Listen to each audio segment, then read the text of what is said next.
In celebration of the launch of this podcast, all of Andrea Pearson's book marketing courses are available at 50% off. Enter podcast launch, one word, at checkout. This deal expires March 24th, 2018 at midnight. Go to selfpublishedstrongcourses.com for information on currently available courses. Thank you.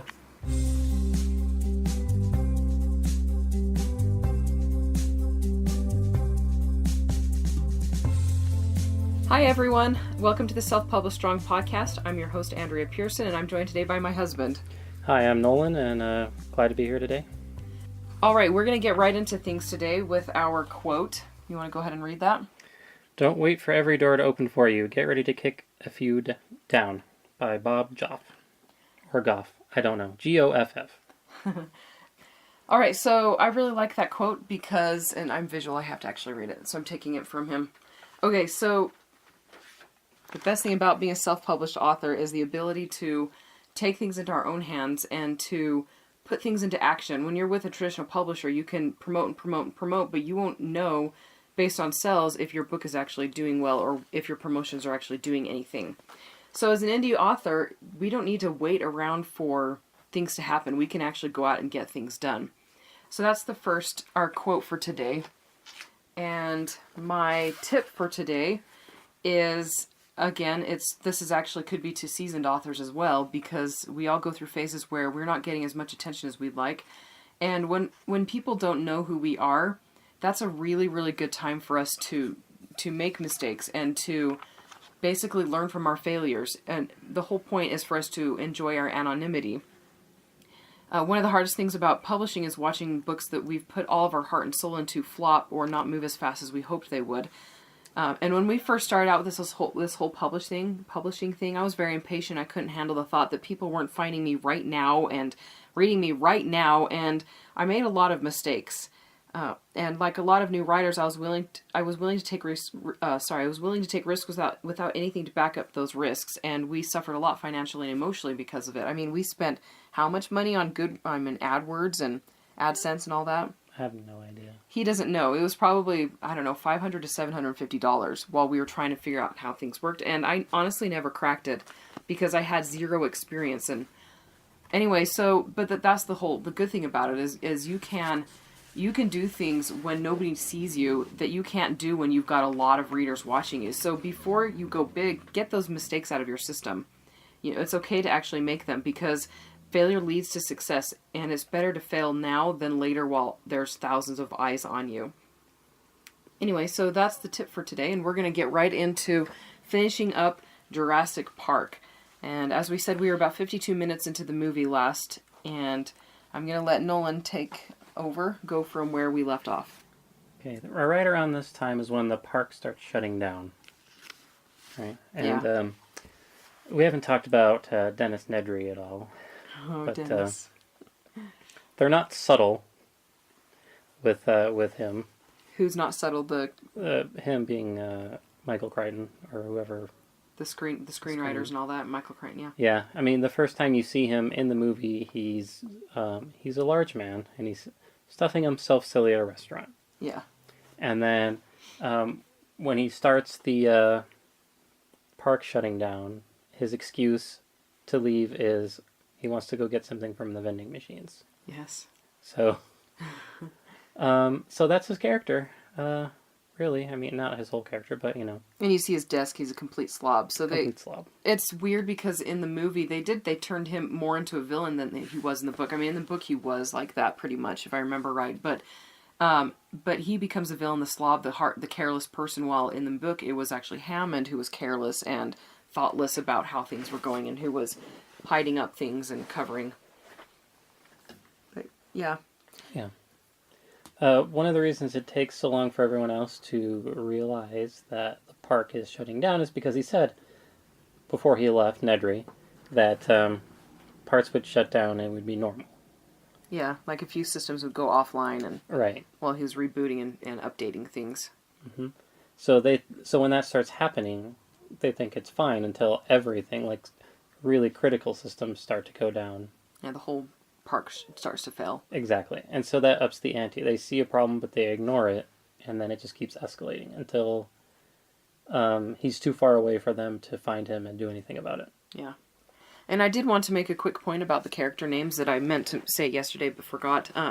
If you think about them, I'll just read off the main names. We've got Lex, Tim, Grant, Ellie, Hammond, Malcolm, Nedry, Gennaro, I always stutter on his name, Gennaro, Muldoon, Wu, and Arnold. And one of the traits of a good author, and I'm not good at this yet, I still pick names that are way too... Anyway, okay, so one of the traits of a good author is they're able to pick names that are unique, that start with different letters and end with different sounds. And they vary in length. I mean, you got Lex and Tim, but you've also got Gennaro, and so... He varies the sounds of the names, the starts of the letters they start with, and the letters, or the letters that they end with, the sounds that they end with. And I think that takes a lot of creativity, because there's not a whole lot of variance in how names go. A lot of them end with, like, for girls, Jessica and Sarah and all of that. And one thing that I've been told before is that authors tend to name characters names that start with the same letter of their name or whatever. And that's definitely true with me. I've really tried to move away from that. But I mean, I've got Abel in the series I'm working on right now. I've got Azariah, Austin, Akano.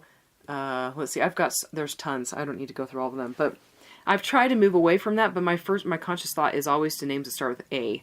And it feels slightly narcissistic. Am I narcissistic? A bit. Anyway, so just pay attention to the names that you're using in your books and vary them. Readers are more likely to remember the characters if you give them names that don't sound exactly like all the other characters. Anyway, this is when the creatures start to escape. Yeah. Most notably the T-Rex. And there's two ways they show that he's coming. Oh, yes. Before he's coming. What is number one? The sound. The goat leg. The goat leg. Well, they get the thump sound before and that. Is that what happens? Okay. So they get the thump, right? And they know something's up, and you see the glass of water, was it? Or... Yeah, the glass of water. And you know how they did the special effect to do that? They had a guitar string strung underneath the dashboard, and apparently the Why do Foley they have a artist... cup of water in a truck or a Jeep anyway? Because they're thirsty. Anyway, the Foley artist... Explain what a Foley artist is. Foley artist is the guy that makes the sound effects in a movie. Yeah. So the Foley artist... I always said Foley artist, but...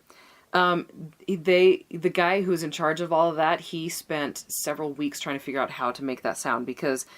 Spielberg said, I want it to do this, and they said, oh yeah, we can make it do that, and then they were like, oh crap, we don't know how to make it do that. And he said that it took him until the night before they filmed that scene to figure out that a guitar string, he had a cup of water on a guitar, and when he plucked the guitar, the string or the water vibrated. And so they got that figured out the night before shooting. And I don't know, I like movie trivia. Anyway, so yes, the first thing you notice is the sound, and then the water. I mean, the water vibrating with each step. And that's just, I just love that. It just makes me excited every time I watch the movie. Is it my turn? Okay, so one of the things that I absolutely love about Jurassic Park is they use animatronics instead of relying on CGI. And the CGI was really, really good, especially, even compared to today's standards. I mean, some CGI is still pretty bad compared to that one was. And I know they had a huge budget for it.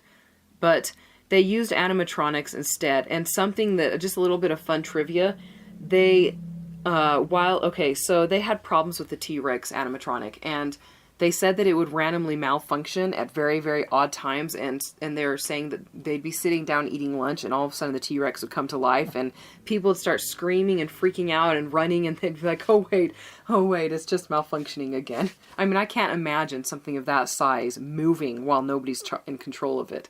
Would have totally freaked me out.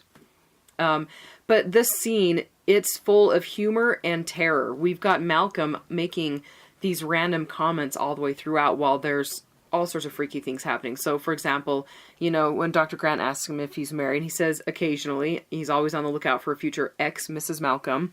That's one of the lines he says. And then he does this, when you gotta go, and then he says, boy, do I hate being right all the time. And there's several times throughout this movie where he's adding in that comedic, you know, like later on when the T-Rex is coming in, they've got him in the back of the Jeep and there's an impact tremor, and he's like, I'm fairly alarmed here. Just all sorts of little things to add to lighten the mood while still, you know, there's still that terror there. But I mean, that's good storytelling right there. Yes. Your turn. Okay, so when the T-Rex does break out of the pen and comes for them, he doesn't just attack. He slowly probes the Jeep. Oh yeah, that's right. He's exploring. Yes, exactly. And that's, I don't want to say, maybe more, they drag out the terror, right? Because you don't know when he's going to attack. He keeps You don't even closer. know, I mean, he might leave the kids, you know? You've got that hopeful, you know? Then they turn the light on, and then he sees the light, you know? So it's not just an attack. I mean, he hasn't even attacked yet, you know? Yeah. He's just doesn't know what a Jeep is or a flashlight is. He's just trying to figure it out. Something that big, even if it were friendly, could kill you easily. Yes. Let alone something that... I'm looking at you, Clifford the red dog. I know. Yeah. So that happens. Then what exactly happens right after that? I've still got comments on the scene itself. Okay. Yeah. Well, there's the Jeep falls and all that stuff. Yeah, I'm still before that. So really fast. There's a little bit of actual bad foreshadowing in the story. We've got Dennis Nedry leaving the huge gate open when he drives through. And I remember the first time I watched it, I was like, oh crap, he left the gate open. But they never return to that. I mean, we know that the dinosaurs are romping through the park, but you can assume that they come in through other ways. You know, it's not just through that gate. They never actually return to that. And so I was a little bit disappointed by that the first time I watched it. And then another comment. We've got rain in this setting, you know, when the T-Rex is about to attack, and the rain is setting the mood, but it's also very plausible for the island. And so it's not like, it's not out of the ordinary, but it still sets the mood. And so it doesn't feel like they're setting the mood, even though they are, you know. Mm-hmm. Anything else? Ouch. Yes, that was my elbow. And I was just going to talk about the water in the cup and then finally returning to the goat. You know, we see the goat leg, and that's a great way to return. You know, the one that wasn't eaten earlier. Yeah, the one eaten. Yeah, exactly. And then the string's just dangling, like, where's the goat? And then the leg lands on the top of the car. Just totally awesome. I know, that's awful of me, but I love it. Okay, the Jeep falling scene bothers me. Oh gosh, I'm glad you mentioned it, because it's always bothered me. This is one of my least favorite parts of the movie. The Jeep is in a tree. It falls over the side of the road, right? Yeah, and they don't ever explain why there's this huge goalie right there. Yeah, and then it falls into the top of a tree, and they're farther down in the tree, and then it starts falling on them. When he climbs up the tree to get Tim out? Yeah, and it's just silly that it falls straight down and breaks a branch, and then stops just long enough for them to escape. Then falls down to the next branch, and it never flips over until it hits the ground when it would have flipped over immediately. Yeah. Or they could have just climbed to the other side of the tree that the Jeep isn't on, and it would have been like 2 steps. And yeah, no been kidding. Safe at any point. Yes. So, you know, that scene just bothers me. There you go. There's my one biggest criticism so far. Yeah, my biggest aside from the leaving the gate open. Oh, the lab. The lab pencil scene. Yes, well, that is such a horrible thing for them travesty. To do. Yes. So when Nedry loses his glasses, this is something that I really like. They give him, he's the bad guy, but they give him a bit of humanity where you're like, oh crap, he's lost his glasses, and you hope that he can find them and that he can actually get out safe, but he doesn't, of course, you know. But we still want him to escape, even though he's the bad guy. I don't know. Maybe I'm. No, I don't want him to escape. Nolan's like, no, I want him to die, and I'm like, oh, I hope he escapes. Well, and then the other part of me was, I wanted him to escape. I would love that plot, that thread line, to go on to a different movie of him carrying the the little embryos, little frozen things. Mm-hmm. I think that would have been a really fun thing for them to carry into future movies. I always assumed they would find the embryos that were in the container, and they never do. So there we go, because it falls and... Yeah, and it gets buried under some mud. I just assumed that... something would happen from it. Yeah. So that's also a little bit of foreshadowing that maybe they didn't plan on foreshadowing and then never followed up on. Yeah, no, I don't know. I mean, it'd be impossible to find it, you know, so it's just chemicals that would dissolve, so it's not... Yeah. nothing's gonna happen and they just die. They're Yeah. embryos or whatever. But I always thought something was gonna happen and it never did. In the second movie, I'm like, did someone find the shaving cream can for all the dinosaurs in it? No. No, nothing. No, nothing happened. They all died. They reached room temperature. Mm-hmm. So yeah, the dinosaur that kills Nedry, the Dilophosaurus, is briefly mentioned in the recording during the early tour scene at the beginning of the movie, so they tie that in. Yeah, they introduce us to all the bad dinosaurs throughout the first part of the movie, which is good story writing. Yep. It's not a surprise. We know what's coming, especially when the fan opens. Oh, and by the way, that's not the way Dilophosauruses are.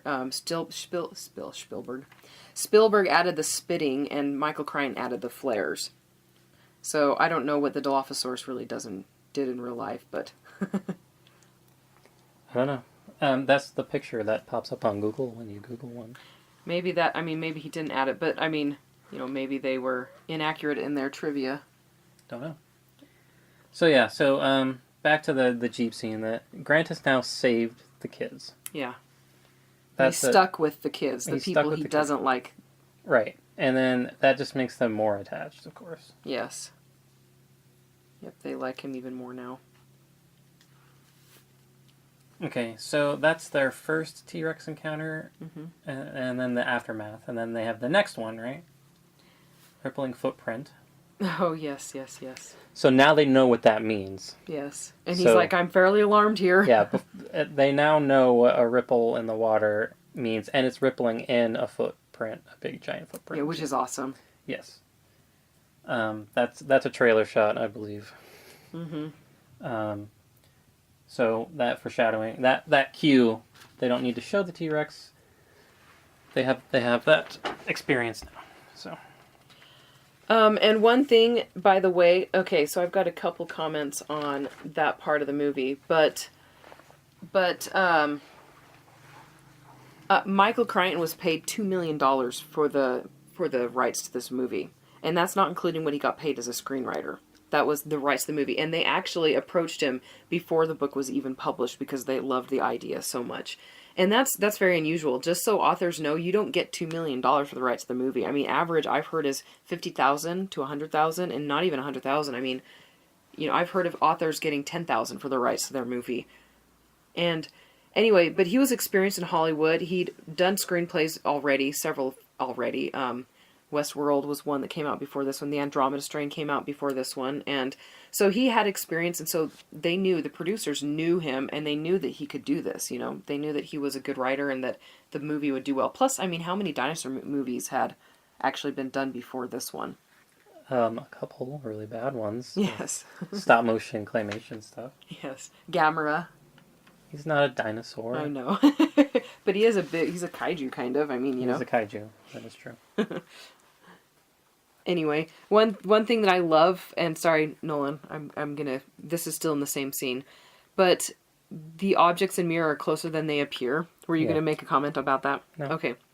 And they a good tell. Sorry, as I stutter my way through this, a good sign of a good writer is somebody who can incorporate clever things like that into their books. So.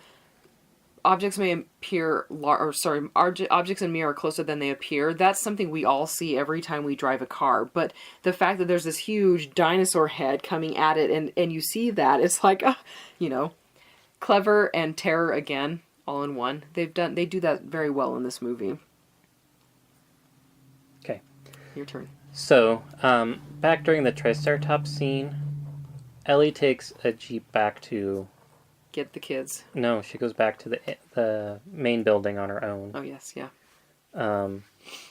And at this point, she's talking to Hammond, about how dangerous everything is and how control is an illusion. Oh, yes. Right, and they're eating ice cream and just chilling.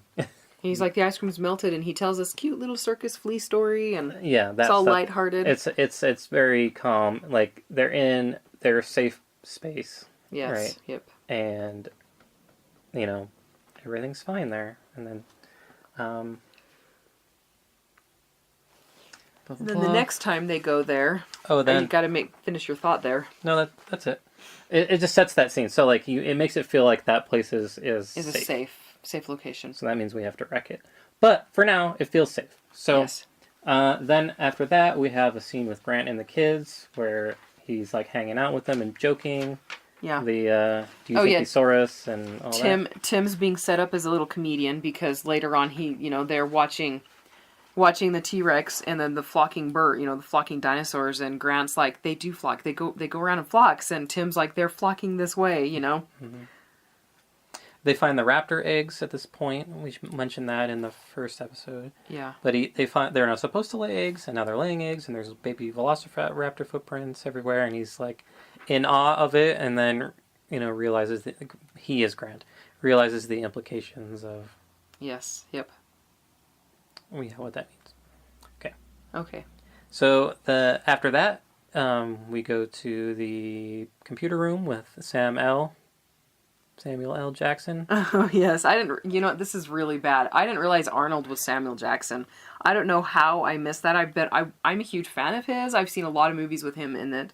And maybe it's because I watched this movie so long before I knew who he was as an actor that I just never put two and two together. Well, he's wearing some very bright pink socks. Oh, yes. Yes, Nolan commented on that while we were watching. He's like, look at those socks! Mm-hmm. No, go ahead. I was just going to say, the scene when I don't know if this is ahead of where you are or not. Okay, so when they're climbing the fence and Ellie's trying to recharge, is that where you are? Yes. Ellie's trying to recharge. No, that's ahead of me, but... Oh, well, go ahead then, and I'll get to that. So this scene sets more tension. This is where they're in the computer room and they come up with a plan, mm-hmm. and they execute it, right? Mm-hmm. They shut the breakers down, and then the system reboots, right? It worked. The plan worked, but there's a complication, right? They have to go flip the breakers in the other room. The other building. Building on the other side of the compound. He's like, I'll just go to the other side of the compound and, yes. flip the switches. No problem, right? And then that sets that scene. Mm-hmm. So they have like a victory, but also a complication. Yes, so that's a good point. So it's important to have your characters have victories, but the try-fail cycle. They've got to be able to try, and fail, and then every now and then have them succeed, but have complications in there. Because then otherwise, if they succeed and ultimately succeed, it's the end of the book. Mm-hmm. So next, there's the scene that we talked about with the flocking this way. Yes. But then after that is... Things are happening quickly now, that's why we're... Jumping back and forth. Yeah, so like the beginning, there's all the setup, and then you just like let all the parts go, right? Mm-hmm. And so that's what's happening now. So things aren't being described quite as well, but there's so much action happening. The setup has paid off, and now we're doing the things that we set up earlier. Yep.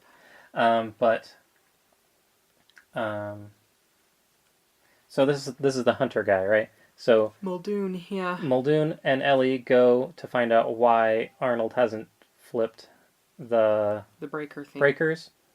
And we're pretty sure we know why, because all the dinosaurs are loose, but they don't necessarily, and they don't know that. She's like, something's wrong. So she's like, something's happened.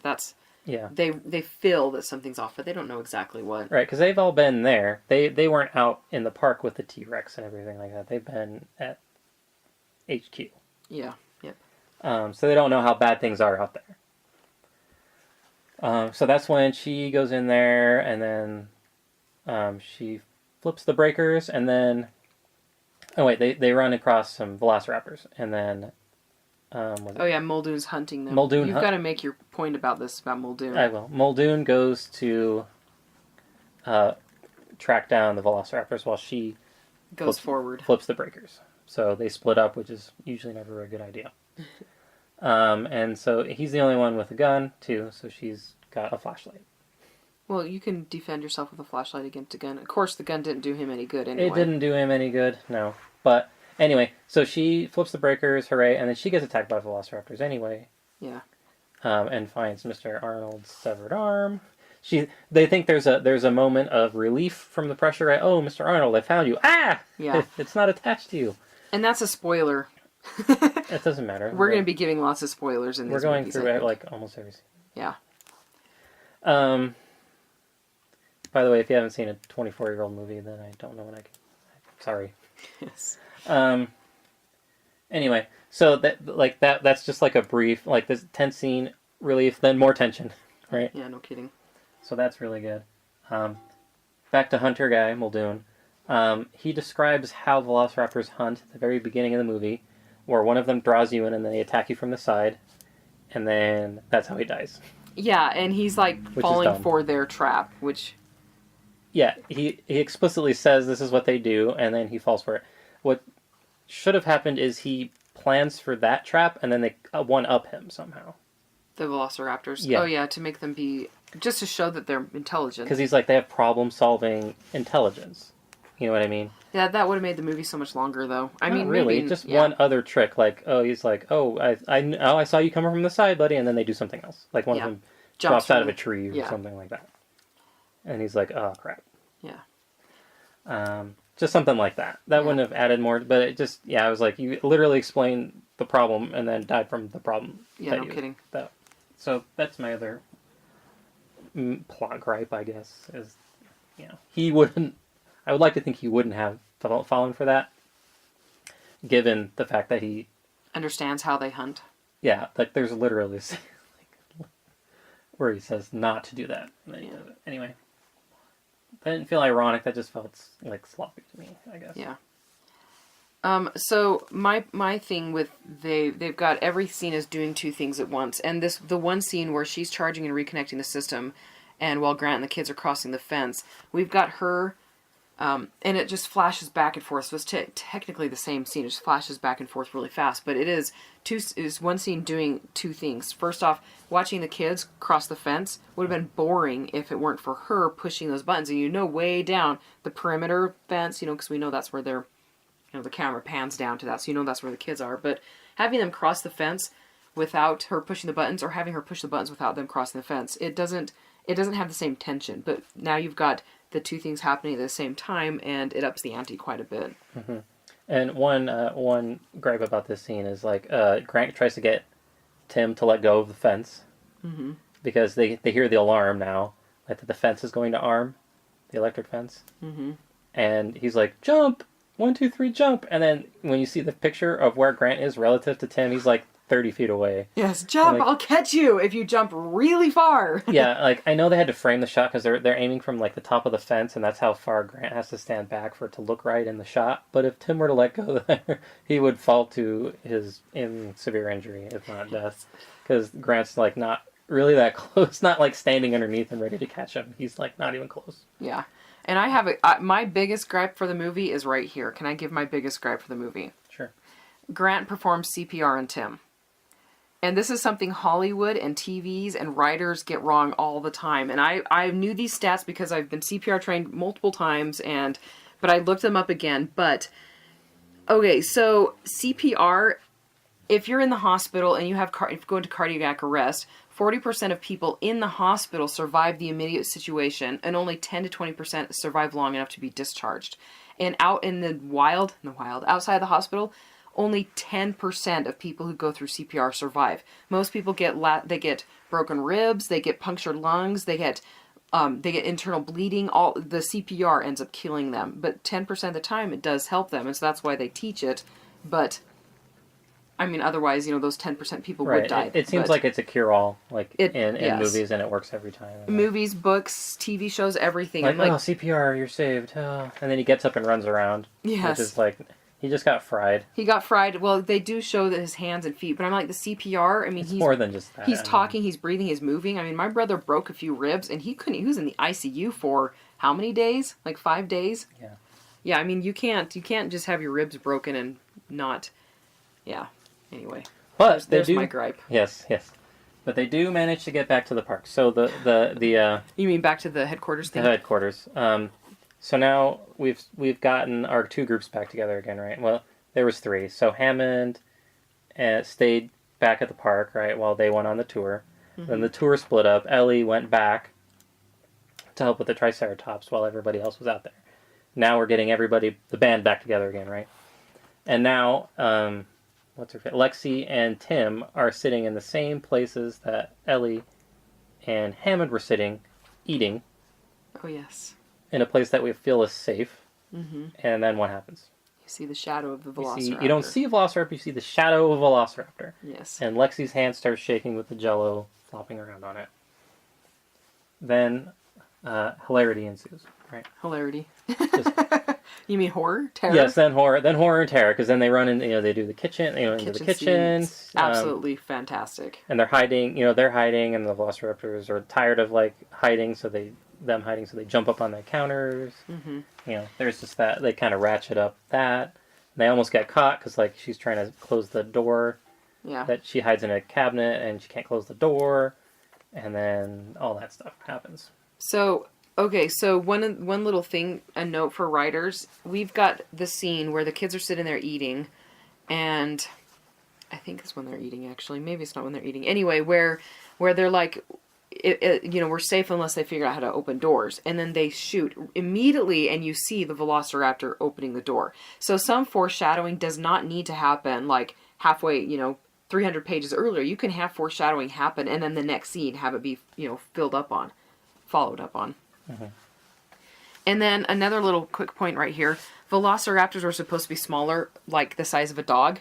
And even in Jurassic World, they're bigger than they're supposed to be. But, Steven Spielberg was he wanted them to be 10 feet tall. But it's funny because that's not completely accurate. But while they're filming, or when this movie was released, they actually dug up a raptor, and it's called a Utah raptor, that was that size. Which, I thought was cool. But they didn't know. But there is a raptor, something in the raptor family. Yeah. I don't know if you're moving on or not, but I still have kitchen comments. Sure. Do you have kitchen comments still? No.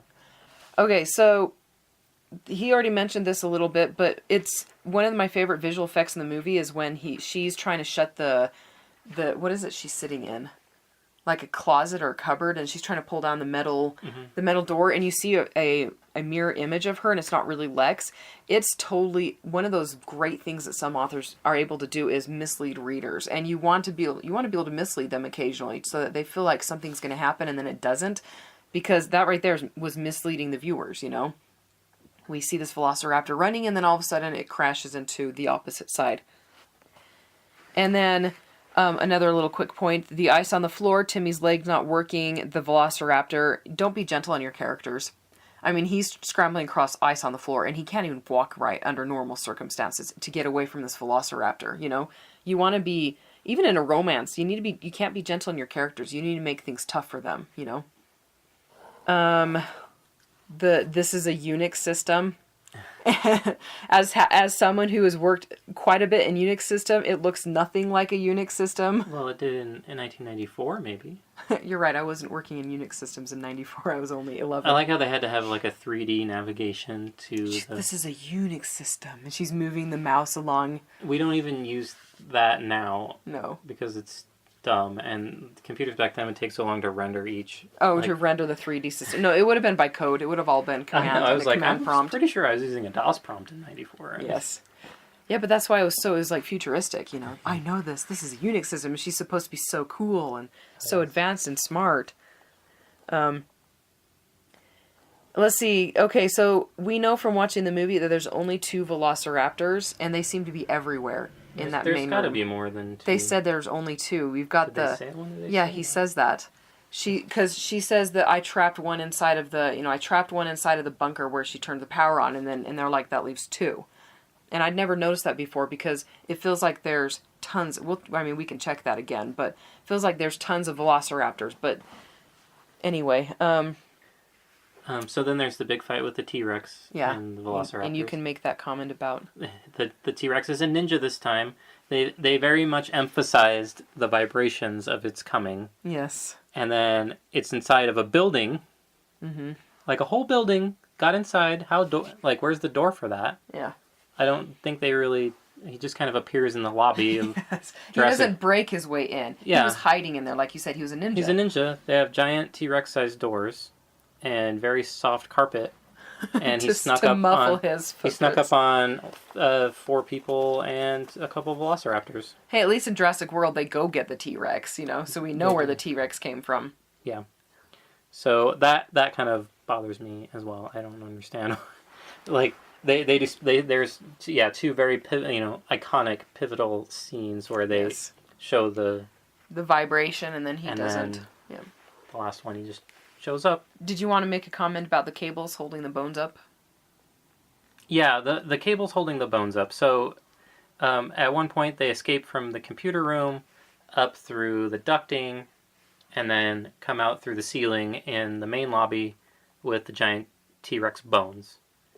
And they're climbing on the bones, and then the bones are falling down because they won't be held in the ceiling, because they can hold 1,000-pound, multi-1,000-pound Fossil. T-Rex skeleton, but can't hold Timmy. Children. Yeah. Apparently, so those fall. They break out. Yeah, so that bothered us. We were like, wait, would that really actually happen? I'm pretty sure they'd have them anchored well enough, and it's like coming out of drywall. It looks like. Oh yeah, that's right. It's not even anchored into like wood or anything. Like that. Still. I don't know. That's just one of the other things at the end where it could have been executed differently, but it's a famous movie and it's a very good movie. So. Yeah, and then at the end, who ends up being the ultimate bad dinosaur? T-Rex, right? I mean, the T-Rex, yeah. He defeats the raptors, you know, I mean, and then the banner falling down, you know, like this is he's like our hero bad guy, you know, he's the ultimate dinosaur. Which, you know, yeah, I mean, he's the king lizard. Yeah. I love T-Rex, he's my favorite. They have some bigger, badder ones in the later movies, but he's pretty awesome. Still comes through for him. We'll talk about that later. We're actually going to do one of these movies a month leading up to the release of Jurassic World 2, Fallen Kingdom, which I am so excited for. Yeah, those movies are not as good at building tension. And they're more explodey. Yeah, they are. They're, you know, I mean, I don't know, like Jurassic Park was based on a novel, and it was by a fantastic author. And Lost World, and for those who do not know, they actually kind of had to arm twist Michael Crichton into writing the book Lost World so they could base a movie off of it. And it's not as good. He didn't want to do it. He doesn't like doing sequels. I mean, that's one of the things. He doesn't do sequels, you know? And so it didn't have the heart in it that Jurassic Park had. Oh, remember that? We watched an interview where they ask him, like, you know, like, so how good is this movie? He's like, well, it is what it is. Oh, that's right, yes.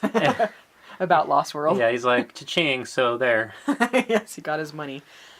2 more comments. Malcolm... shirt unbuttoned still at the end. You know, he's our little, am I allowed to say sex symbol on our podcast? Yeah, you can say sex symbol. I know. Yeah, he's our little sex symbol, so he's got to have his shirt unbuttoned. And then we've got that character development, the character growth with Grant. He's got the kids with him in the end in the helicopter. So we see him go from hating kids to loving kids. Yep. So there's that character arc paid off in like the 3 big, early hates kids, right? And then he meets the kids, specifically. Yeah. And then they go through a couple trials, the T-Rex, the Jeep, all that stuff. And then at the end, they're friends. Yeah. Who would you say is the main character? I mean, I kind of think Grant is because he's got the most growth out of everybody. Yeah. He probably has the most screen time, I want to say, too. I mean, the kids, they go from being happy to terrorized into happy. That's not exactly, The trauma. Yes. And Ellie doesn't really have a lot of growth. I mean, Malcolm goes from skepticism to skepticism to skepticism, and he gets attacked in the middle, but it doesn't actually change his character. Grant's the only one with an arc because... Hammond has a little bit of an arc. He doesn't learn. He's still... That's true. He's like, oh yeah, Site B, and then, oh yeah. Yeah, that's true. Yeah. Yeah, so Grant, I guess. Yeah, he's like... Gennaro. No, it was Gennaro. He got the most... He went from being alive to being dead. That's about as... That's about as drastic as you can get. Yeah, because the kids don't change. No, they don't change. Yeah, that's pretty much it. There you go. So, but it's still a satisfying movie. I mean, it's still one of my favorite movies, for all the reasons we mentioned. And that's the other thing. It's not like it's a romance, the character development has to be there, but it doesn't have to be as involved as a romance, where everything hinges on the characters. Anyway, okay, so where can people find you online, husband of mine? Nowhere right now. Okay, Nolan. When was the last time you signed into Facebook? I don't think people know I have a son. And he's 2 years old. He's 2, so... Yeah, he's probably hasn't updated his post since we announced we were getting married 7 years or 8 years ago or something like that. He hasn't updated Facebook. He doesn't... I did, we're married. Oh yeah, we are married. Did you announce that we were married then? Yeah. Okay. It says status married. I mean, Oh, that's right. That's yes. That's the big, that's it. So if you want to reach Nolan, you have to go through me. And his, like we've said, his pen name is James Kerwin. And we do have a blog that's not well updated for him. And then if you want to reach me, you can email me at andrea@selfpublishstrong.com. And make sure you check us out on Patreon, patreon.com/selfpublishstrong. If you're not noticing a theme here, the podcast is Self-Published Strong, and my email and Patreon and all of that. Anyway, thank you for listening. Next time we are going to be talking about, was it Twilight we said? Twilight. We are so excited for Twilight. Twilight defines our relationship. I don't think we should admit that to people. I'm very excited about it. Okay, so Twilight with riff tracks defines our There we go. relationship. That I'll claim. Yes. Okay. Thank you for listening, and tune in next time for our next podcast episode. Bye. Bye.